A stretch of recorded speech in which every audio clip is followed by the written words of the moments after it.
165 kilometre का खौफनाक रास्ता, जहां कदम कदम पर बरसते हैं पत्थर।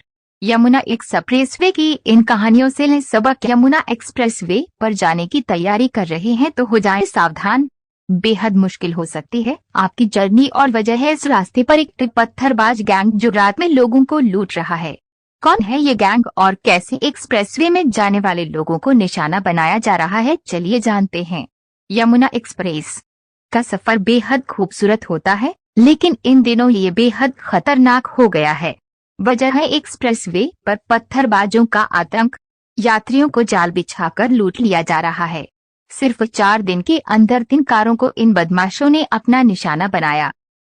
यमुना एक्सप्रेस पर पत्थरबाजों का आतंक 29 मई 2023 की रात पेशे से शैलेंद्र और पत्नी के लिए बेहद खौफनाक रात थी। वो एक्सप्रेसवे के रास्ते कानपुर से अपनी कार से नोएडा की तरफ जा रहे थे। तभी रास्ते में उनकी कार पर पत्थरों से हमला हुआ। कार का शीशा तोड़ दिया गया। शैलेंद्र ने गाड़ी रोकी। कभी कुछ बदमाश इकट्ठा हो गए और उनके सामने पिस्तौल तान दी। शैलेंद्र के पास मौजूद पैसे और उनकी पत्नी के जेवर छीन लिए गए। इन बदमाशों ने दोनों को इतना डराया कि आज भी वो खौफ शैलेंद्र की पत्नी के जेहन नहीं जा पा रहा। 31 मई 2023 एक लड़का अपनी मां के साथ नोएडा जा रहा था। यमुना एक्सप्रेसवे कार तेजी से दौड़ रही थी। उसी वक्त किसी ने कार पर पत्थर मारा। कार का शीशा टूट गया। इस लड़के कार नहीं रोकी, आगे बढ़ते गए। दरअसल ये कोशिश थी इनकी कार को लूटने की 2 जून 2023। इसके बाद लुटेरों ने 2 जून की रात को फिरोजाबाद के एक व्यापारी रामविलास को निशाना बनाया। रामविलास दिल्ली से वापस अपने शहर लौट रहे थे। वो एक SUV 300 कार में थे और यमुना एक्सप्रेस से फिरोजाबाद की तरफ बढ़ रहे थे। उनके साथ उनके 3 और रिश्तेदार भी थे। जब वो एक्सप्रेसवे में माइलस्टोन 107 के करीब पहुंचे तो किसी ने उनकी कार में पत्थर से हमला किया। पत्थर कार की बोनट पर लगा। रामविलास ने उस वक्त तो कार नहीं रोकी, लेकिन थोड़ी दूर जाकर कार अचानक दिक्कत देने लगी। रामविलास ने बाहर आकर कार चेक की, तभी 5 लुटेरे उनके सामने आ गए और उनके पास मौजूद कीमती सामान और पैसे लूट लिए। 10 जून 2023 कार के अलावा यहाँ एक बस को भी इस पत्थरबाजों ने निशाना बनाया। यमुना एक्सप्रेसवे के रबूपुरा इलाके में चलती बस पर पत्थर मारकर सामने का शीशा तोड़ दिया गया।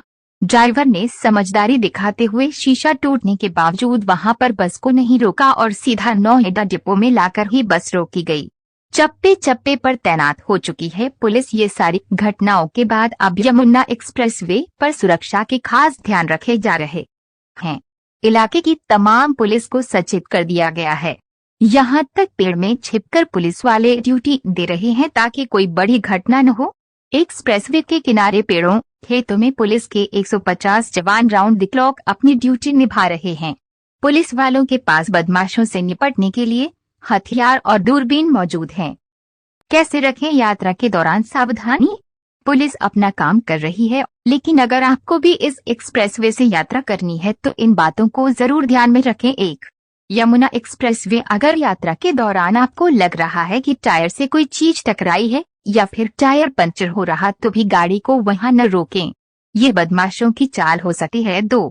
अगर रात में आपकी कार में पत्थर से हमला होता है तो भी तेजी से अपनी कार आगे बढ़ाते रहे और सुरक्षित जगह पर जाकर ही कार को रोकें। 3. रात में अगर कहीं आपको इस रास्ते पर रुकना है तो टोल प्लाजा ही सबसे सुरक्षित जगह है। यहाँ ही रेस्टरूम का इस्तेमाल करें। 4. इस रास्ते के दौरान अपने फोन पर 112 नंबर इजी डायल मोड पर रखें ताकि जरूरत पड़ने पर तुरंत कॉल कर सकें।